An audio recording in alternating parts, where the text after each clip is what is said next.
आज हम इस वीडियो के माध्यम से उपकृषणम, उपकृषणेन और उपकृषणे इनकी सिद्धियाँ करेंगे, क्योंकि इसमें थोड़ा कन्फ्यूजन होता है। क्योंकि तृतीया सप्तम्य बहुलम से उपकृषणम भी बनता है, उपकृषणेन भी बनता है और उपकृषणे यानी तृतीया और सप्तमी विभक्त भी समास बनता है। इसमें बहुत सारे कन्फ्यूजन होते हैं कि इसको कैसे हल किया जाए। तो आज हम उसी को हल करने का इस वीडियो में प्रयास करेंगे कि परीक्षा में उपकृषणम पूछा जाएगा तो कैसे हल किया जाएगा, उपकृषणेन पूछा जाएगा तो कैसे हल किया जाएगा, उपकृषणे पूछा जाएगा तो कैसे हल किया जाएगा। पैटर्न सबका एक ही है, लेकिन थोड़ा थोड़ा सब में अंतर करना पड़ेगा। तो देखते हैं। इन तीनों सूत्रों को हल करने से पहले सबसे पहले हमें उपकृषणम ही हल करना पड़ता है। इसके बाद उपकृषणेन और उपकृषणे हल किया जाता है। और तीनों का जो है लौकिक विग्रह और अलौकिक विग्रह उपकृषणम की तरह ही होगा। जैसा कि उपकृषणम का लौकिक विग्रह होता है कृष्णस्य समीपम, अर्थात कृष्ण के समीप, और इसका अलौकिक विग्रह होगा कृष्ण गस उप, क्योंकि जो कृष्ण है वो षष्ठी विभक्ति एक वचन का है, इसलिए यहाँ पर सु आदि विभक्तियों के अनुसार गस लगा है। ये हुआ इनका लौकिक और अलौकिक विग्रह। तीनों का लौकिक और अलौकिक विग्रह एक ही होता है। सबसे पहले तीनों को हल करने से पहले हमें सबसे पहले उपकृषणम को ही सिद्ध करना पड़ता है। इसके बाद ही हम उपकृषणेन और उपकृषणे सिद्ध करेंगे। लेकिन उपकृषणेन सिद्ध करेंगे तो जब हम एक देश विकृतन्यास और गयाप प्रतिपाद से पुनः विभक्तियों का आगमन करेंगे तो उपकृषणेन सिद्ध करेंगे तो वहाँ पर ता का आगमन होगा तृतीया विभक्ति के अनुसार, और उपकृषणे का करेंगे तो वहाँ पर गी आगमन होगा सप्तमी विभक्ति के अनुसार। तो सबसे पहले हम उपकृषणम सिद्ध करते हैं। उपकृषणम के साथ साथ ही उपकृषणेन और उपकृषणे भी सिद्ध हो जाएगा। तो सबसे पहले हम इसमें सूत्र लगाएंगे अव्ययम विभक्ति समीप समृद्धम से कृष्ण गस सुबंत का उप अव्यय के साथ अव्ययी भाव समास हुआ। इसके बाद हम सूत्र लगाएंगे प्रथमा निर्दिष्टम समास उपसर्जनम, जिससे कि जो प्रथमा विभक्ति द्वारा निर्दिष्ट है उसकी उपसर्जन संज्ञा होगी। तो प्रथमा विभक्ति द्वारा जो निर्दिष्ट है वह यह पद है, इसलिए इसकी उपसर्जन संज्ञा होगी। और उपसर्जनम पूर्वम से इसका जो है पूर्व निपात हो जाए। उपसर्जनम पूर्वम से इसका पूर्व निपात हो जाने के बाद यह बनता है उपकृष्ण गस। इसके बाद हम सूत्र लगाएंगे कृत तद्धित समासाश्च, जिससे इनकी प्रातिपदिक संज्ञा होगी। और इसके बाद सूत्र लगाएंगे शुपो धातु प्रातिपदिकयो, जिससे कि शुप आदि विभक्तियों का लोप हो जाएगा। अर्थात जो शुप आदि विभक्तियाँ इसमें हैं जैसे गस, इसका लोप हो जाएगा। शुप आदि विभक्तियों का लोप होने के पश्चात हमारे पास यह बचता है उपकृषण। अब भी इसकी प्रातिपदिक संज्ञा अक्षुण है, इसीलिए एक और सूत्र आएगा एक देश विकृतस्या नन्नत्वात्, जो यह कहता है कि उपकृष्ण में शुपों का लोप हो जाने के बाद भी उसकी प्रातिपदिक संज्ञा बनी हुई है। इसलिए गयाप प्रातिपदिकाद से प्रथमा विभक्ति के विवक्षा में सु का आगमन होता है।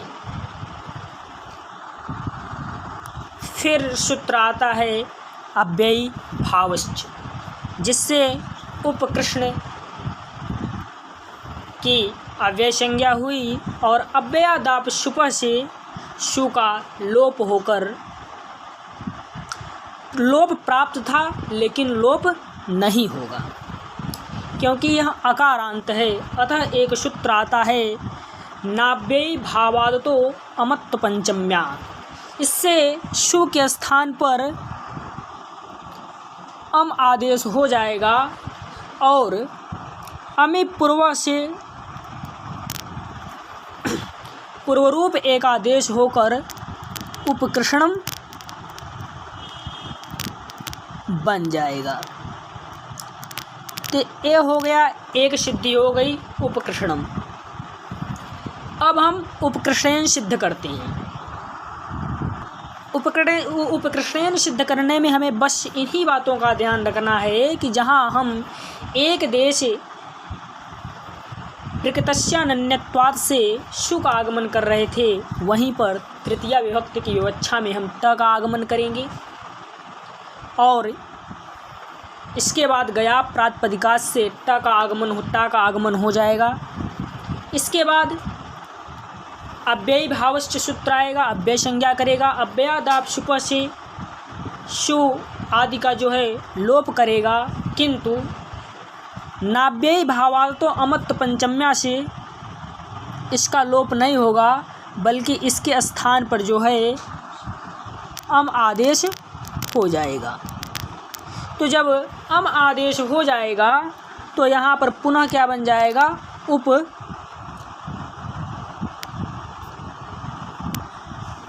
तो यहाँ पर पुनः जो बन जाएगा उपकृष्णम।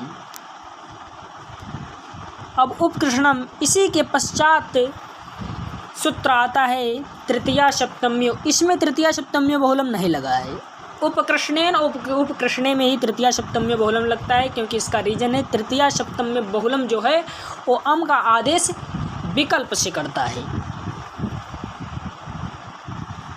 वो आपकी इच्छा पर विकल्प से करता है, अम का आदेश करिए या न करिए। इसके पश्चात आप तृतीया सप्तम्यो बहुलम लगाएंगे। तृतीया सप्तम्यो बहुलम से जो है यहाँ पर जो है अम का जो आदेश हुआ है वो विकल्प से हुआ है। अतः तृतीया सप्तम्यो बहुलम के द्वारा अम का आदेश हुआ, अमी पूर्व से उपकृष्णम बना, किंतु वहाँ पर आपको लिखना पड़ेगा कि अम आदेश के अभाव पर यहाँ पर फिर गयाप प्रातिपदिकात से तृतीया विभक्ति की विवक्षा में टा की प्राप्ति हुई। उपकृष्ण टा की प्राप्ति, गयाप प्रातिपदिकात से उपकृष्ण टा की प्राप्ति हुई। और एक सूत्र आता है टांग सिंह सामिनात्स्या, जो टा के स्थान पर जो है इनका आदेश कर देता है, और जब इनका आदेश हो जाता है तो इनका आदेश होने के पश्चात यहाँ पर आद गुणों से गुण संधि होकर यहाँ पर उपकृष्णेन बन जाएगा। इसी प्रकार एक देश वृकतस्यानन्यत्वात् से जब इसकी आप प्रातिपदिक संज्ञा करेंगे और गयाप प्रातिपदिकात से पुनः शु का आगमन करेंगे, तो जब सप्तमी विभक्ति का आपको हल करना है तब सप्तमी विभक्ति का शु का आगमन करना होगा गी। इसके बाद आप करेंगे अव्ययी भावश्च अव्ययादाप शुभः, फिर करेंगे नाव्ययी भावा तो अमत्त पंचम्या, तो यहाँ पर अम का आदेश हो जाएगा, अमी पूर्व से उपकृष्णम बन जाएगा। फिर आएगा तृतीया सप्तम्यो बहुलम। जो कहता है कि अम का आदेश विकल्प से होगा, अर्थात अम के अभाव में वहाँ पर फिर गयाप प्रातिपदिकात से सप्तमी विभक्ति की विवक्षा में गी का ही आगमन होगा। तृतीया सप्तम्य बहुलम से, तृतीया सप्तम्य बहुलम से अम का आदेश विकल्प से करता है, और जब विकल्प से करता है तो उसके अभाव में गयाप प्रातिपदिकात से गी का आगमन सप्तमी विभक्ति की विवक्षा में फिर से होगा। और जब गी का आगमन हो जाएगा तो गी का आगमन हो जाने के पश्चात लसक तद्धिते से अंगा की इत संज्ञा होकर तस्य लोप से लोप हो जाए। अंगा का लोप होने के पश्चात ई बचता है हमारे पास।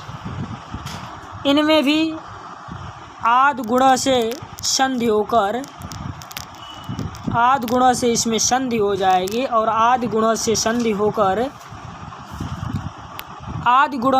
होकर उपकृष्ण बन जाएगा। तो यहाँ पर कुल मिलाकर हल यही निकला कि इन तीनों में से सूत्रों को हल करने के पश्चात सबसे पहले आपको उपकृष्णम सिद्ध करना पड़ेगा। उपकृष्णम सिद्ध करने के पश्चात ही आगे की प्रक्रियाएं होगी। लेकिन उपकृष्ण सिद्ध करते समय इतना ध्यान रखना है कि जब एक देश वृत्तत्वात् से आप उसकी प्रातिपदिक संज्ञा और गयाप प्रातिपदिकात से आप पुनः सु का आगमन करने जाए तो इतना ध्यान रहे कि वहाँ पर टा का आगमन करें, और उपकृष्ण सिद्ध करें तो वहाँ पर भी गी का आगमन करें, और तब भी उपकृष्णम ही सिद्ध होगा। लेकिन तृतीया सप्तम्य बहुलम कहता है कि अम का आदेश विकल्प से होगा, अर्थात गयाप प्रतिपादिक सूत्र से अम के अभाव में उपकृष्णेन सिद्ध करेंगे तो ता आएगा, और उपकृष्ण सिद्ध करेंगे तो गी की प्राप्ति होगी। यही इसका मेन फंडामेंटल वो है, इसमें कन्फ्यूजन नहीं होना चाहिए। कई बार परीक्षाओं में यह वाला प्रश्न पूछा भी गया है, उपकृष्णम भी पूछा गया है। धन्यवाद।